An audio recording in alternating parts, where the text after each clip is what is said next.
Good morning. Good morning, my sweet. Good morning.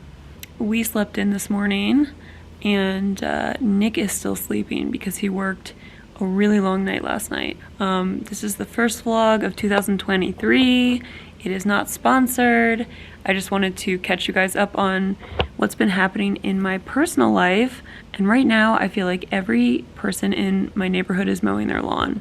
I don't know if you can hear on this video, but a lot of outside sounds. So we're gonna get up, we're gonna go downstairs, make some breakfast. Also, I feel like the need to tell you guys, I have this rash on my neck. It is not a hickey. It's actually, I think, from having thyroid issues. I don't know why it's happening, but yeah, I had thyroid issues in pregnancy and they are continuing postpartum, unfortunately. So I've been working with my endocrinologist to sort them out. But yeah, I woke up with this rash this morning. Not super cool. Good morning. Good morning. Look how big you are. You're huge. Is that you? Believe it or not, the hardest part of our new morning routine with the baby is actually feeding the cats. Hanley eats in the pantry. Chili eats in the TV room. Ruby eats in the kitchen. And Cartman eats in the bathroom. That's the feeding schedule. Some of you have messaged me asking if you should get another pet before having a baby, and I would say no. Wait for a while, like maybe a couple of years, and then consider it again.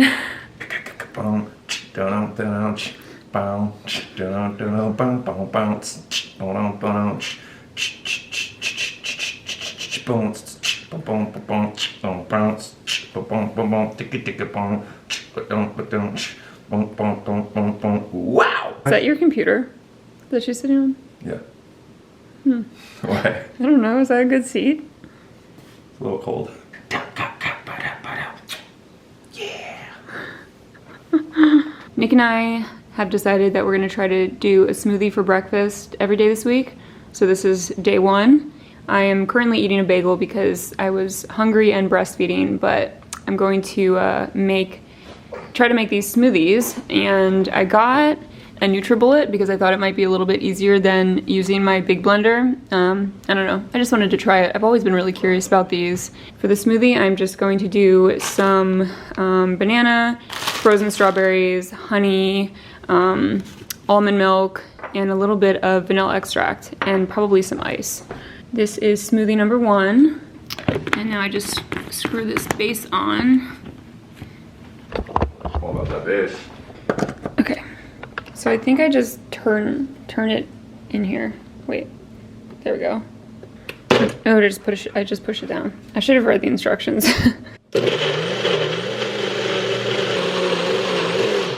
All right. Okay, no clean dishes, no clean cups. The life of a parent. Do you want to split the first one and then? Yeah, for sure. If it's good, we can make another. I mean, there's no way this won't be good. It's just fruit and honey. Damn, it's so good. Okay, maybe is this little blender the best thing ever? I feel like this is prime smoothie texture. And sometimes when I make smoothies, they aren't like that. Hey, my babe. There they are. Cheers. Very frosty. That's really good. That's super good. I am just getting out of the shower. I am about to blow dry my hair a little bit, just the top part, so that my roots don't stay wet. It takes a really long time for my hair to dry, even though the texture of my hair is very fine. And right now, I am losing more hair than I ever have in my entire life. Most women, I think, go through postpartum hair loss. For some reason, I thought it might not apply to me. I don't know, maybe that was just, I mean, I guess that was definitely wishful thinking, but I never got the really amazing, thick, shiny hair in pregnancy, probably partially due to the fact that I did have some thyroid issues during pregnancy and whatnot, but I thought maybe I would be exempt from postpartum hair loss because my hair never got super thick. But no, all of my hair is falling out and I'm very eager for it to end.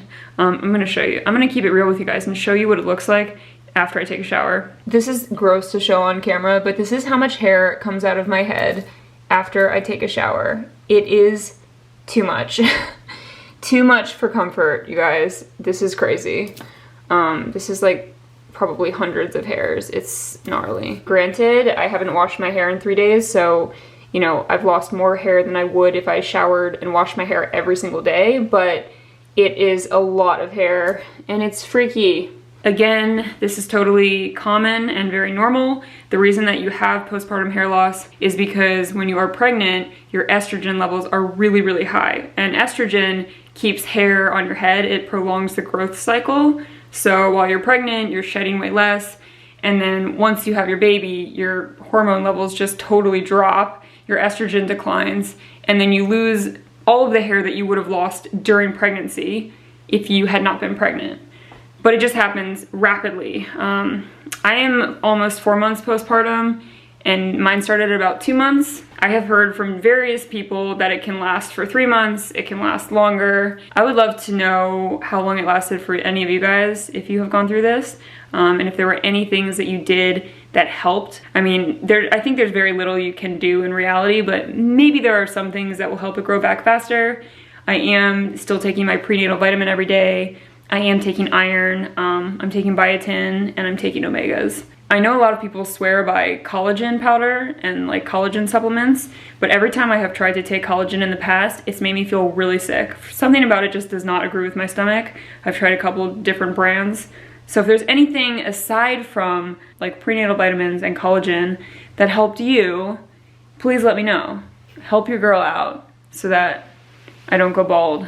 I just brushed my hair again after losing all that hair, and this amount of hair came out afterwards. Dude. Whoa. I just made the exact same smoothie that I made this morning, but I added a little bit more milk to see if it, I don't know, if it was better or worse with more milk. Nick, do you want some? Sure. Thank you so much. Nick. Honestly, I think I am a fan of this blender. I've only used it twice. It's really good. Making tamales too.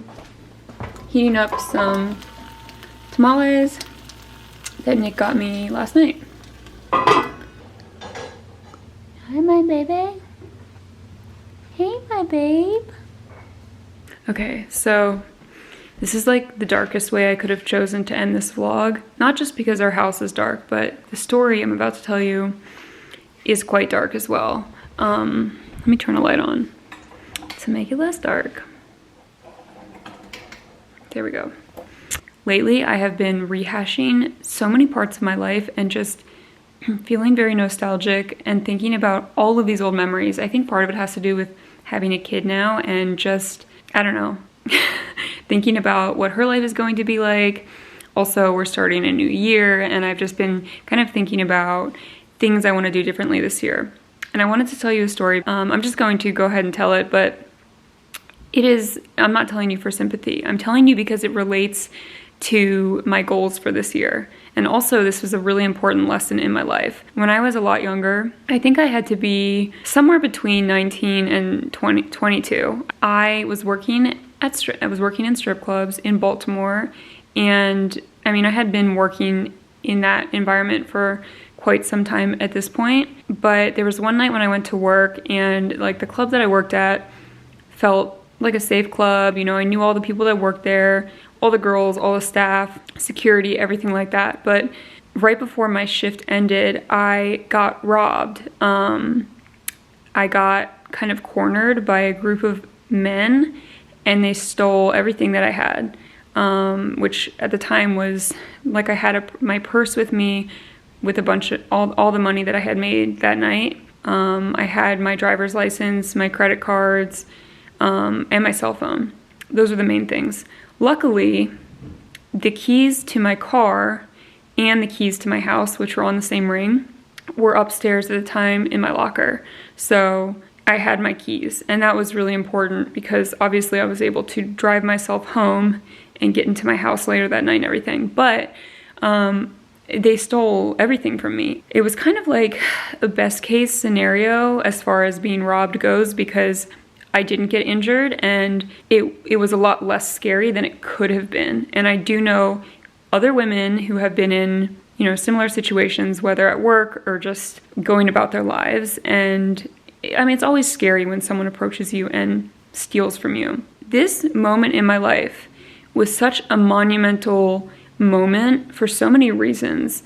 One, it kind of showed me the dark side of the industry, and also it just made me feel like, okay, I'm not invincible. Not that I ever really felt like I was, but it just showed me that bad things could happen even when I thought I was in control of like a lot of things in my life. And when I would go to work, you know, I wouldn't drink when I was at work. I wasn't getting like drunk or like wasted. I was going in, making money, clear-minded, and then driving myself home. But this still happened to me.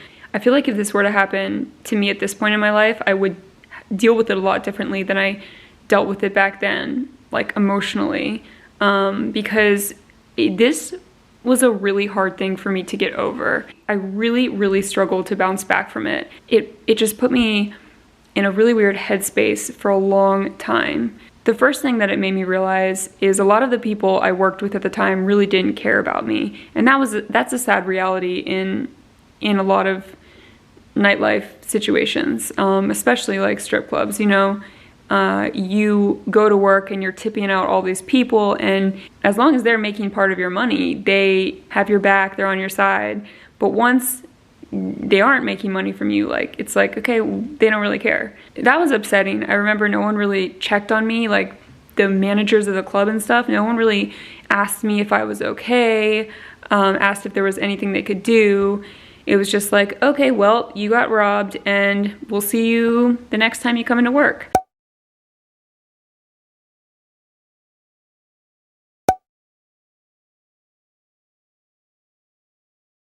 I remember driving home and just feeling very lost. I knew I couldn't talk to my mom about it because I knew she would be really concerned for me, and she didn't even know I was working there at the time. So I felt pretty alone. The only person I think I really confided in at the time was my boyfriend, and I didn't even open up to him about it until like a couple days had passed, mostly because I didn't have a phone, so no one was able to get a hold of me. I kind of feel like it threw me into this weird depression.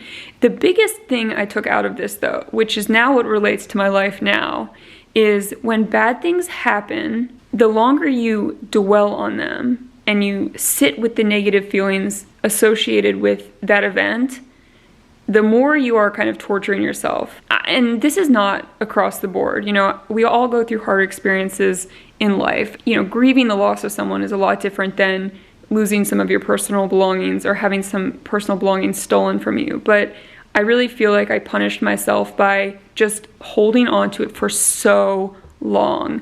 I mean, weeks went by, and every day I woke up, I was just like, I can't believe this happened to me. It was also a bummer to lose out on all this money.